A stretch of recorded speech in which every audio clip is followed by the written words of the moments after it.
Hello， 大家好啊，又係我啊，退休在灣居嘅阿 Ben。咁阿 Ben 咧又繼續咧幫我哋嘅香港街坊仔咧去尋找咧合適我哋香港街坊咧翻嚟大陸咧退休養老度假嘅樓盤咧，就係我哋嘅金灣航空新城片區嘅粵海十貴府嘅呢個樓盤啦。咁今期咧 Ben 點解會推薦呢個樓盤咧？其實最重點嘅問題咧並唔係在於呢個小區嘅地段有幾好啦，因為阿 Ben 早期都話過，其實點樣去決定去考慮翻我哋真係退休去選擇樓盤嘅重要點數咧，並唔係地段咯。因為地段嚟講咧，其實無論係我哋珠海嘅香洲區又好啊，我哋嘅斗門區又好，或者係我哋珠海嘅金灣區都好啦。其實翻到我哋嘅香港咧，亦都有我哋嘅直達巴士啦。翻去無非嘅時間咧，就差咗半個鐘嘅時間。所以地段並唔係決定一切嘅重要因素啦。咁反而係呢一個小區周邊係可以享受到嘅配套咧，先係真正去考慮到嘅嘢。比如落樓咧，我可唔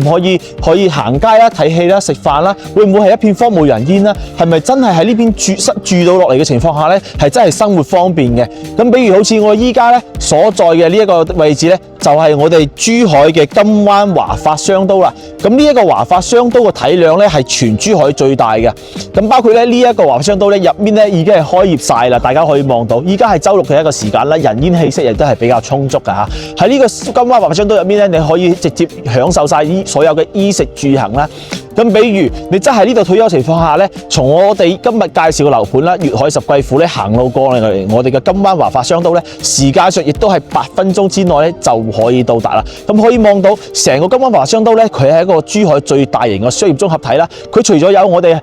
後面嘅一啲咁個消費嘅場所啦，如果係日常嘅情況下有啲咩咧？比如我哋嘅呢個白色嘅地方咧，就係我哋嘅珠海嘅最大嘅圖書館啦。如果日常食完飯或者想出嚟散步咧，冇咩地方去嘅情況下咧，可以入去睇2本書啊，增加翻少少自己嘅知識含養啦。如果係要辦所有事務咧，因為你嚟到大灣區嘅情況下咧，係一定避唔開咩咧？即係比如辦社保啦，或者一啲我哋一個老人家嘅一啲咁嘅福利啦，咁就可以去翻我哋嗰個黑色棟數嘅呢一個市民服務中心咧，入面就可以辦齊晒你所有嘅一個證件嘅所有嘢啦。咁如果係珠海開展會喺邊度咧？就係我手指所指嘅呢一個地方咧，就係我哋珠海嘅金灣藝術中心啦。平時咧都有相應嘅表演去睇到嘅，包括我哋呢個水咧，我呢個水池咧，亦都係我哋珠海目前最大嗰個音樂噴泉嗰個地方啦。所有中國嘅節假日咧，呢一個噴泉都會開放嘅。咁平時可以喺度感受下音樂噴泉嘅魅力啦。咁同時咧，你除咗一個衣食住行嘅情況咧，仲有啲咩咧？咁仲有我哋一個醫療啦。咁其實咧，成個金灣航空新城咧，周邊已經發展得非常之完善啦。即係經過咗7到8年一個時間咧，其實成個金灣咧周邊嘅配套係真係非常之成熟啦。比如我哋嘅醫院啦，有我哋金灣嘅紅旗醫院啦、金灣小醫院啦，仲有我哋金灣嘅航空新城醫院，仲有我哋嘅遵義五院等咧，都係我哋航空新城片區嘅。所以咧，周邊嘅醫療配套亦都係非常之唔錯啦，可以保障翻我哋街坊嘅一個人身安全啦。咁仲有嘅係咩咧？就係我哋平時除咗呢個金灣華發商都可以行之外，仲有咩地方可以行咧？比如我哋嘅金灣湖公園啦、白藤頭公園啦，亦或者我哋嘅尖番山公園咧，揸車嘅時間亦都係5到8分鐘就可以到達。包括我哋依家成個金灣華發商都咧，其實咧都係以山與水去打造嘅。成個華發商都周邊嘅一個綠化咧，亦都係做得非常之唔錯啦。其實唔一定要行路去到公園啦，單單係我哋金灣航空新城片區入邊，你去散步嚟都係非常之唔錯嘅一個選擇啦。咁 OK 啦，其實依家金灣咧呢個片區咧咁好嘅情況下咧，咁到底樓盤點樣咧？係咪合適我哋香港嘅街坊咧去選擇咧？我哋即時去睇睇佢嘅花園同物業先。咁 OK 啦，我哋已經咧嚟到呢個粵海十貴府嘅呢個小區嘅實體環境啦。咁其實咧成個粵海十貴府咧，目前咧已經係一個交付嘅狀態啦，依家係準現有嘅狀態啦。咁今年嘅6月份左右咧就會交付啦。可以望到咧，佢目前咧整體咧依家仲做緊一啲園林綠化同埋各方面啦。咁同時咧，大家都可以望到咧，粵海十貴府咧呢一期嘅小區並唔算大，因為咧佢成個粵海十貴府咧係分3期開發嘅。我哋依家所處咧就係我哋嘅第3期啦。咁同時候咧，如果你話真係買落嚟退休養老度假情況下咧，呢個小區咧其實並唔可以話滿足到你日常過嚟散步一個大細啦。但係咧冇緊要嘅，因為唔緊要就係因為咧我哋成個金灣航空新城咧亦都係以全新去打造嘅，所以就算你行出街嘅情況下咧，佢綠化亦都做得好好啦。平時散步嘅情況下咧，亦都可以散步去我哋金湖公園啊，亦或者我哋周邊嘅一啲花花草草，亦都係唔錯一個選擇啦。咁同時咧，大家可以望到粵海十貴府咧，目前佢呢一期小區入面嘅配套亦都係比較少嘅，咁只可以講中規中矩啦。如果唔係話特別需要樓下配套情況下，朋友仔咧亦都可以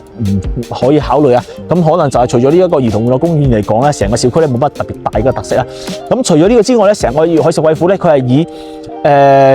自己一個粵海置地嘅一個發展商，佢旗下一個美公司去打造嘅。咁咧佢美公司去管理嘅，咁成個物業咧，其實喺成個國內嚟講，亦都係算係中規中矩一個情況咧。你話好又唔至於，但係可以滿足到你日常關於成個小區嘅管理問題啦，同埋維護問題，亦都係唔錯嘅一個方向咯。咁我哋咧小區同花園咧就睇到依家，我哋小區同物業就睇到依家，我哋即時去睇睇佢個活究竟如何。咁依家咧，我哋就嚟到咧呢一個小區咧嘅33樓咧，睇睇咧佢嘅樣板間示範單位啦。咁首先咧，依家在售咧有我哋89嘅戶型啦。呢個89嘅戶型咧，其實我比較中意，因為佢89平方咧做到3房2廳2衛，而且可以從戶型圖上面睇出咧，佢格局係非常之方正嘅。好，我哋可以睇翻咧，我哋89平方咧，佢同時亦都係一個單邊位設計啦。咁我哋嘅走廊位置咧，一入嚟咧就贈送咗咁多個空間啦，同埋咧包括我哋走廊位置咧，呢邊咧都有帶有一排嘅採光位置啦，係啊。咁然之後入翻嚟咧，首先入門口咧，佢嘅交樓標準咧就有我哋呢個比較有質感嘅實木牆啦，包括咧我哋嘅指紋電子鎖啦，咁有指紋啦、拍卡啦，包括我哋嘅面容識別的功能都係有嘅。咁右手邊咧預留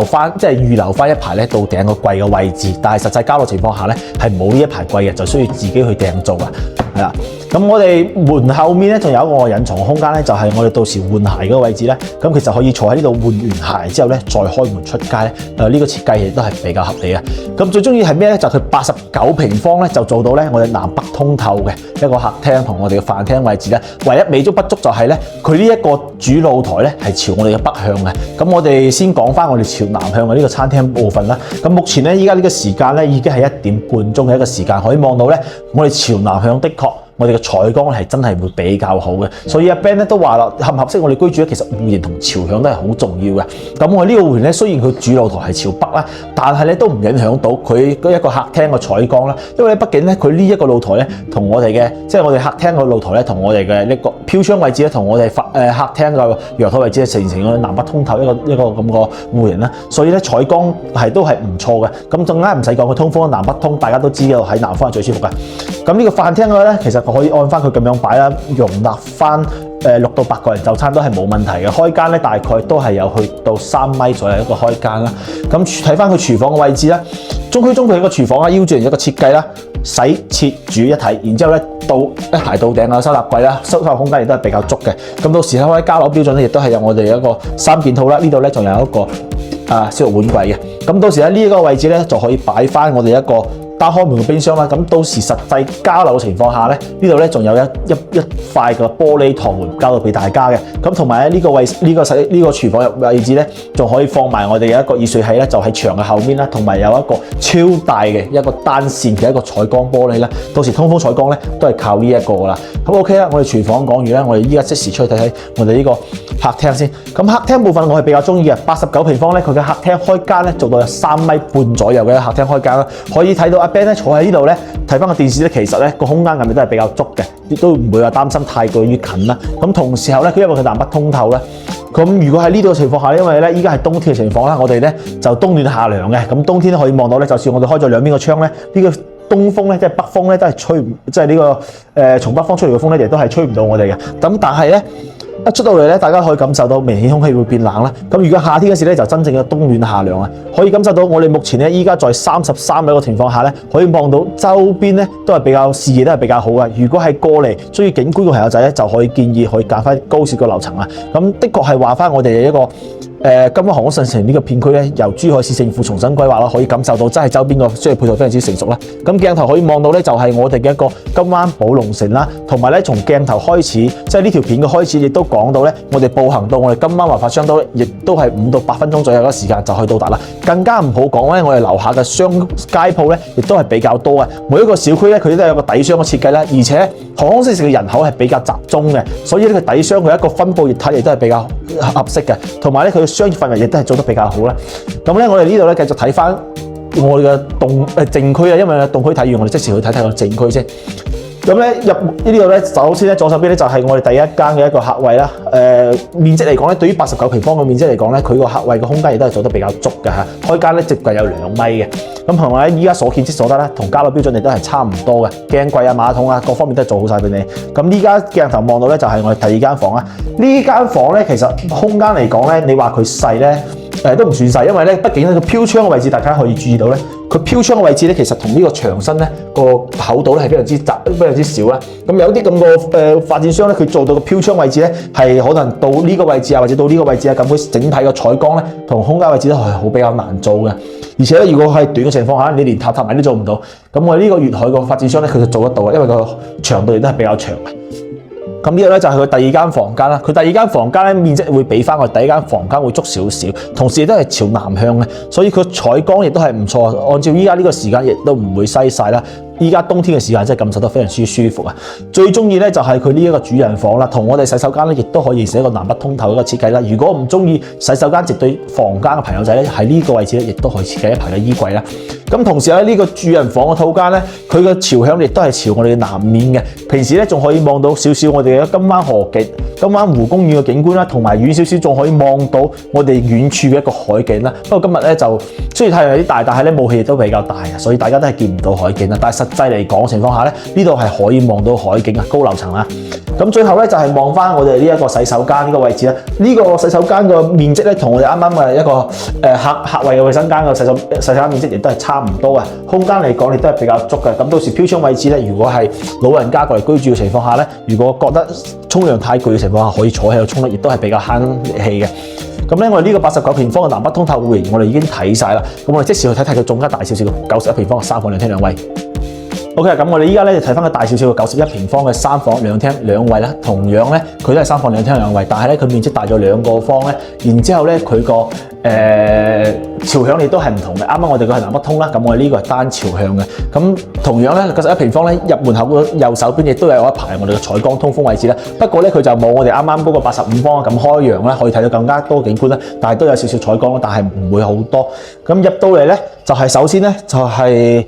但係先去睇佢左邊咧，左邊呢一個位置我比較中意嘅，一排到頂嘅鞋櫃啦，其實佢都可以 set 特別多，佢收納空間會比較足啦。呢個戶型嘅話，入門口呢一排到頂嘅櫃可以嚟到呢個位置都係冇問題嘅，因為佢呢個走廊比較闊啦。其實你呢邊做一個到50到60 cm 嘅櫃呢度係冇問題，都唔會阻擋翻佢嘅走廊嘅位置啦。咁入門口右手邊咧就係我哋一個L 字型嘅一個廚房啦。呢個 L 字型嘅廚房咧都還係 OK 嘅。同樣贈送我哋3件套啦，包括咧一排到頂嘅櫃啦，同埋我哋下面嘅一個儲物櫃亦都係比較足嘅。咁不過咧，佢呢一個廚房空間咧就放個冰箱咧，可能就要訂做，因為真係比較細，係啊，真係比較細。咁同樣一樣同啱啱85平方嘅戶型咧，一樣預留咗一個超大嘅單塊採光窗啊，同通風窗嘅。咁出到嚟咧，因為佢南向咧，其實戶型都係差唔多噶啦。同樣咧都係一個咁個。餐廳部分啦，但係餐廳部分咧，就細少少啦。呢個餐廳部分感覺係真係細少少啦，畢竟咧佢係單朝向啊。咁呢度可能會容納翻5到6個人就餐係差唔多啦。但係你話放更加多情況咧，就要將張台推出嚟啦，然之後額外放燈仔。咁咧佢成個客廳嘅部分咧，又會比翻啱啱嘅要好，因為點解咧？啱啱阿 Ben 講過咧，85平方嘅戶型咧，佢係飯廳朝南向嘅。咁但係我哋呢一個戶型咧，就係客廳朝南向嘅。呢個係阿 Ben 比較中意嘅嘢，因為咧佢個採光面更加足，佢個主露台咧係更加舒服嘅。如果中意風窗嘅朋友仔咧，一定要揀呢個戶型嚇，因為咧佢係單朝向嘅。而且佢個採光面會更加足，喺呢個陽台就可以望到咧我哋遠處嘅一個海景啦。不過當然啦，今日天氣咧唔係話特別好啦，霧氣比較大，所以大家望唔到啊。咁平時從呢個陽台咧，仲可以望到我哋嘅金灣嘅金湖公園啦，同埋我哋嘅一個金湖水道啦，仲可以望到我哋金灣嘅一小小學啦。咁樓下咧就係我哋華發，即係以前個紅星美凱龍，但係依家已經改名，就叫我哋華發家居咧。平時買嘢咧都可以喺呢度買嘅，係啦。咁到我哋嘅年底咧，即將會開業咧，我哋左手邊嘅呢一個智匯廣場啦，到年底啊，即將開業啊。咁我哋從智匯廣場呢個方向行過去咧，就係我哋金灣華發商都咧，大概咧就離我哋咧就係行路就5到8分鐘啦，非常之近嘅嚇。咁 OK 啦，睇完我哋嘅陽台咧，我哋睇完我哋動區咧，我睇翻我哋靜區咧，其實啲戶型咧，其實阿 Ben 覺得咧都係差唔多，最緊要都係朝向同埋我哋嗰個咩啫，係啊，咁呢個房間咧，佢呢一邊嘅房間咧，91平方嘅房間咧就會比我哋85平方要大好多咧。呢度咧足夠放張1.5到1.8嘅床啦，然之後3邊落床咧，包括咧佢有一個好大嘅飄窗位咧，可以放一啲沙發床之類嘅嘢咧，亦都係唔錯嘅選擇啦。咁右手邊咧就係我哋第一個衛生間啦，呢一個衛生間面積亦都比啱啱個衛生間面積大好多，而且咧係即見即所見即所得啊！全部仲幫你做好晒瓷磚上牆啦，係啊，呢啲咁個都係交樓標準嚟嘅。咁呢個第二間房咧，同樣咧都係同我哋呢一個戶型去交樓差唔多，但係咧佢呢一個房間本身咧預計咧係一個陽光房佈建啦，所以咧建起身係比較細嘅，但係咧佢個採光亦都係